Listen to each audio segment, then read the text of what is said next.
Assalamu alaikum, namaste, hotep, shalom alaikum, peace.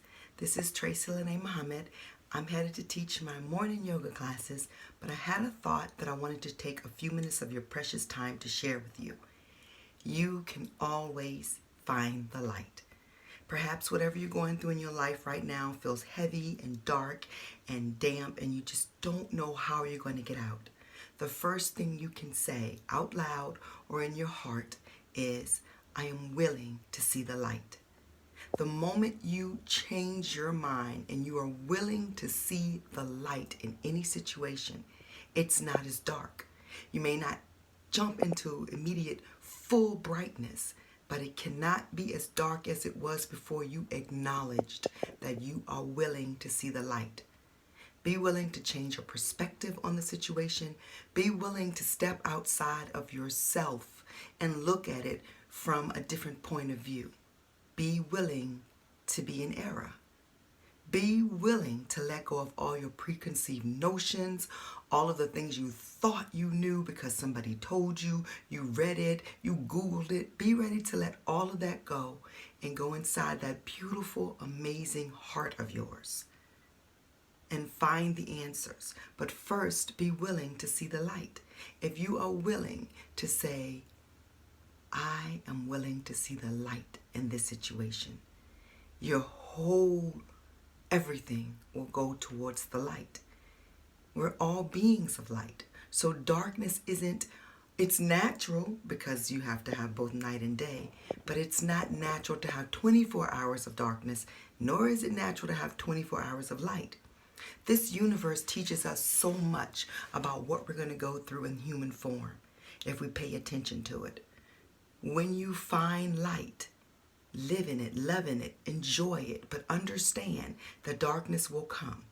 And when you find darkness, you have to live in that darkness, love that darkness, see what that darkness is coming to teach you about yourself. I believe wholeheartedly that the seeds of everything that's going to happen to us is already inside of us. So it's going to grow. It's going to find something to bring it out of us. I once read from Colin Tippin in Radical Forgiveness, when you meet somebody, the thing that you find in them the most annoying is that thing in yourself that you might fear coming up. That's the person that you want to study. That's the person that you want to decide, why is it that I don't like this about this person?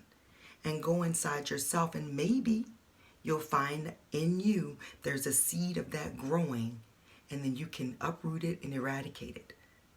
Thank you for giving me your time. Live those 4 agreements. The first one, be impeccable with your word. Don't say inshallah when you know you're not going to do it, or good Lord willing the creek don't rise, and you know you have no intention of even looking to see if the creek is rising. Be impeccable with your word. The second one is, don't take anything anyone does personally. It's not about you. It may be directed at you, but what they're doing is not about you. But it is something you attracted. But even don't take it personal, just decide to deal with it. The third one is, don't make any assumptions. So if you wonder why somebody's doing something a certain way or why a situation is happening, ask questions, but be willing to not already know the answers. Sometimes I used to listen with the sake, I wasn't listening. The person was talking and I was hearing it with the intention to rebuttal. I wasn't listening. When I learned to listen, my rebuttals were like, well, I don't even need to say that. The fourth one is to do your best at everything. When you put your best foot forward for everything, being a perfectionist will go out of the window because you know you're giving it your best. You're living from your heart. When you live from this amazing heart, my God, life opens up. I gotta go now. Assalamu alaikum, namaste, hotep, shalom alaikum.